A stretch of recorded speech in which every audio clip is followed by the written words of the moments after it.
Hey, welcome back to part 2 of a 2-part series where we're checking out and talking about high school ministry with Pastor Stephen Boyer here at Mission Hills. And if you missed part 1, go back and listen to part 1 first, and then here comes part 2.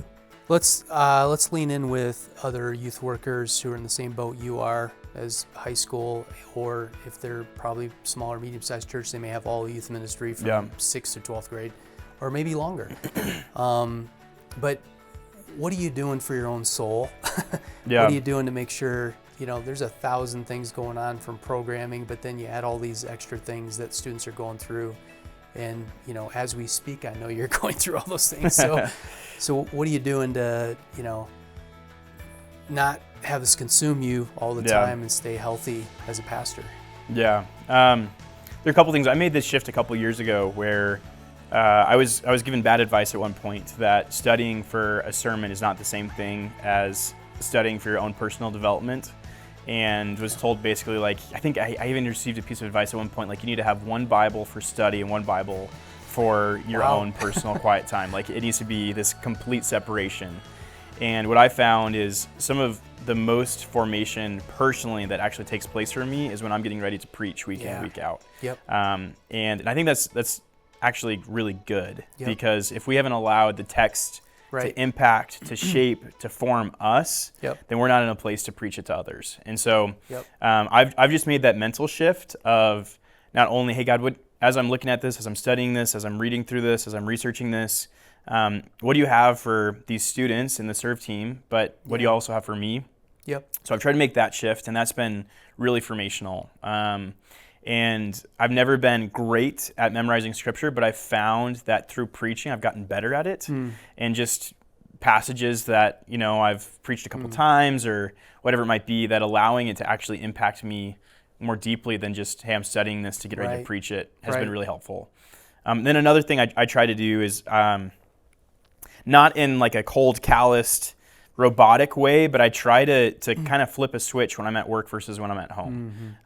Where there are times where the needs are major and there are emergencies and there are things like that, but for the most part, when I'm home, I try to be home. I have a young family, and it's hard for me to explain to my 18-month-old son, hey, you know what, as much as you'd love to wrestle right now, dude, I have to get back to this email, or I have to take this phone call, or whatever it might be. And so I try to be really present when I'm at home, and I found that, though that's then a different type of tiring, because I'm then hanging out with toddlers and being a dad and trying to have fun with my kids, that fills my soul in different ways, which physically it might be more exhausting, but spiritually, emotionally, it fills me in different ways. And so I think it's just important, as hard as it is, to know when to say no to things so that you can say yes to other things. And so for me, just trying to be really, really intentional about being home when I'm home, and when I'm at work, I'm at work. And rather than being divided in different places at different times, try to be all in whenever I'm in that place and fully present to whatever I'm focusing upon.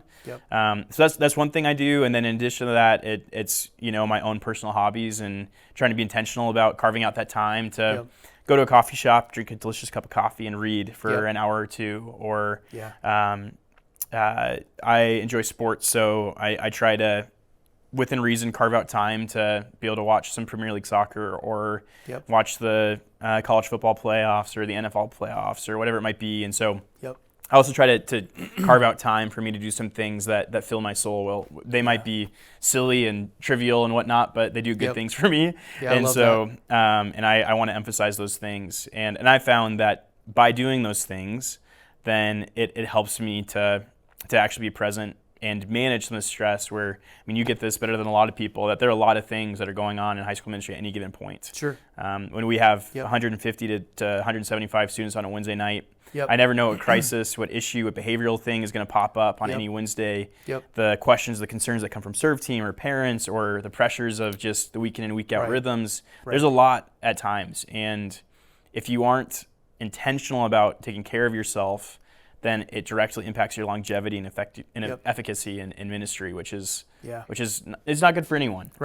And it'll be 12 years of youth ministry for me this June. Good for you. Which is wild. I just turned 30 in June, which means almost half of my life You're telling everybody everything about it. has been spent in ministry, which is just wild for me to think about. But it's important, I think, by having those boundaries, if you will, healthy boundaries, healthy guidelines, and emphasizing the right things. It feeds your soul and helps you to be in it for the long haul. Yeah, well said. Well said. And it's seasonal. Everything's seasonal. Our families are seasonal. Our relationship with our spouses, our kids, ministry, the yearly ministry cycle, everything is seasonal. Yep. And that's helped me to put things in perspective. Like, it might be a busy season more than usual, but this season might not be sustainable long term. Yep. But I still have to have time to do stuff and turn church world off. Yep. In our case, or it might be parachurch ministry or whatever it might be that somebody's listening to, but we got to be able to have margins to be able to do those things and have the right habits, as you mentioned. So well said. One more topic let's talk about a little bit is parents and come alongside parents, high schoolers and their parents.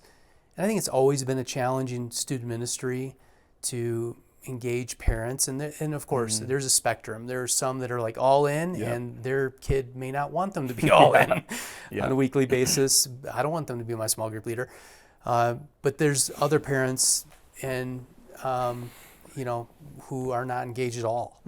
And we may not even know who their parents are. We've never met them, and the bigger the ministry gets, the more that might be the case. And so what are we doing? We, you, us. Doing to come alongside parents as they are coming alongside their high schoolers and trying to figure it out? This is something that we're still trying to figure out because it's hard. Sure. And we've tried different things that have been effective, and sometimes they worked, and sometimes they haven't, and whatnot. But I think some of the things that we do that we try to create bridges, if you will, with families, and some of that's just our regular communication where we want to communicate clearly about what's going on, how can you be involved, what can you expect from us, those types of things. We work really hard at transitions between ministries. So as a middle schooler is getting ready to enter high school and high school into young adults, we work really hard at some of that, which that may not be direct contact with parents. It certainly does impact parents and it impacts families. And so we work really hard at those crucial moves from the 7th grader to 8th grade, 8th into 9th, and so on and so forth. So that's another thing. I'd say we look for parents to be involved as serve team. And so we have a lot of parents who are serve team members, and we try to be strategic with that of making sure it's a good fit for not only the parent but also the student, and it's a good thing for everybody involved. But we have parents who are serve team members. And then I'd say you probably do more hands-on stuff with our parents than I do in terms of your parenting classes and things that you've offered that have been really well attended, and a lot of our parents gravitate towards those, are involved in them. And then the other thing is I just try to make myself available where when parents do reach out, I'm quick to say yes, and quick to say yes to meet and to engage and connect, because even though we have a lot of families and a lot of parents within the ministry, I never want to communicate the message that I'm too busy for parents. And even if it's only a handful of parents that might reach out over the course of a semester or whatever it might be, I want to be able to say yes to all of those. So that way it's like, hey, Stephen's available. Like if something comes up, if there's a need, if there's a crisis, then Stephen is available. The high school team is available. We're able to meet with them. They're reachable. They're not in this siloed, broken off world from everybody else who we can't get a connection with them. So those are a couple things, but it's hard. It's hard, especially in I think the area we're in. A lot of families are super busy, and so I think this is more of a maybe passive thing for the parents to experience, but intentional on my part is trying to be strategic with the way that we set up our annual calendar, so that way we take breaks when schools are taking breaks. We emphasize those things and try to be strategic about when camps are located and when things are taking place, so that way it's not, hey, you have these 16 other things going on, would you also please prioritize what we have going on? And so just try to be strategic about when we offer programming. That's good. It is challenging. It is challenging, and because my encouragement to parents who are listening is to be engaged. Be engaged with the ministry.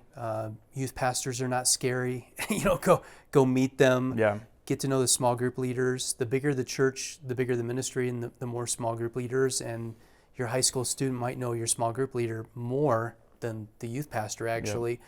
And so meet them, get to know them, just like you would the teachers at your kid's school. Yeah. And I think sometimes high school parents, I'll lean in for a second, sort of drop off and not worry about it, again, because you look at your high school student, they look like an adult. Yeah. But they're not ready to be an adult yet. So there's still a partnership that's going on, and you're still the greatest spiritual caregiver or discipler of your kids. Yeah, so absolutely. You may not believe that, parent listening. Yeah. Because you think, well, the youth pastor knows more about the Bible or theology and all those things. And that might be true, but you still have the most amount of time with your child. So be sure to lean in on that. And the last thing I would say to parents as a parting word is, obviously your relationship with Jesus is the most important thing that's going to impact your child's life, even as a high school student. Yep. It's not done yet. You're going to continue to be their parent. Yeah.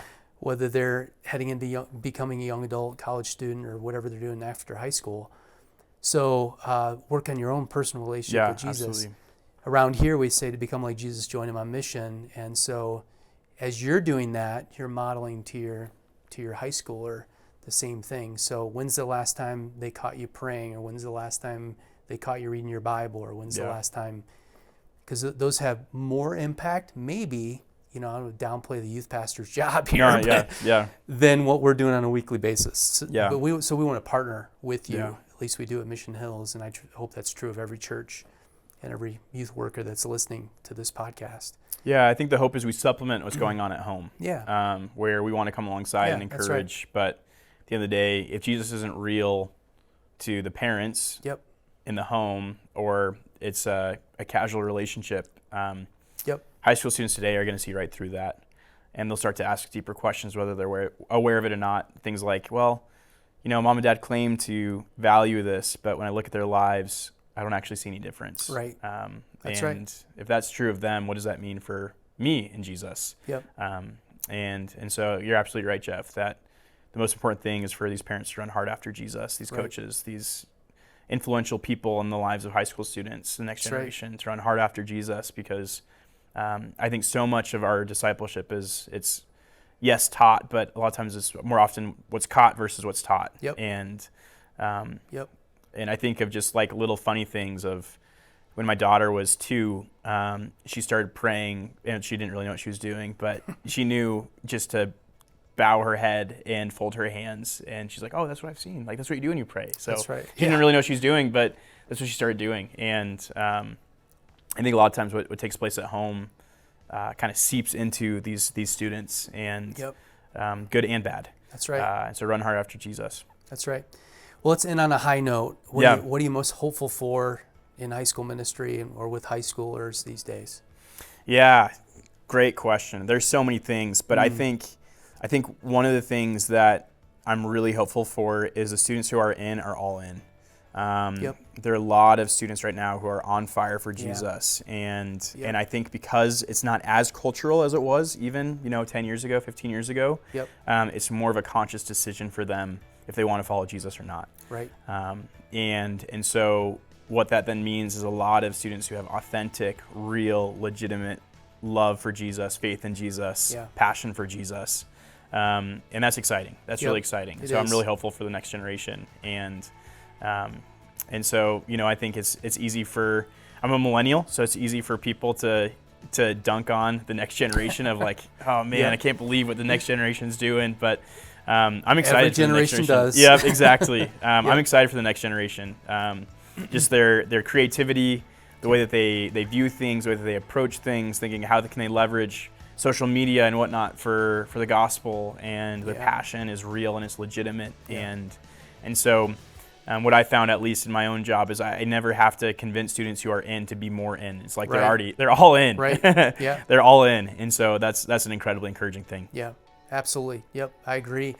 There's so many challenging things about high school students, but there's so many things that are hopeful. And I think you're absolutely right, is if they grab hold of their faith now, and many have, we've seen it. You've seen it on a weekly basis here. Then that they're all in, and they're good to go, and they're serving, and they're involved in the church, and they're attending, And that's so much fun to see, and that's the goal for every student. But yeah, absolutely. Well done. You're doing a great job. Yeah, thanks. Yeah. And it's fun to see what God's doing here at Mission Hills, and I'm sure that's true across the nation. Yeah. With whoever's listening to this podcast, is keep going, don't give up, keep leaning in. You may not understand this generation coming all the time. I don't, and the older I get, the more I feel disconnected. Yeah. But trying to engage and if, as a parent, trying to stay engaged and keep growing in my relationship with Jesus, and then I know you are too, with our own kids. So, well done. Look forward to seeing what's coming next. Stay encouraged, everybody. Thanks for tuning in to this podcast, the Next Gen Podcast. This podcast is hosted by me, Jeff Baxter, along with special guests who are experts in the industry. We're mixed and edited by Leopard Productions. Our senior producer is Colin McFarland. Our video director is Zach Anderson, and our digital and SEO specialist is Maddie Brower. The Next Gen Podcast is part of a Mission Hills podcast network here at Littleton, Colorado. Thanks for listening.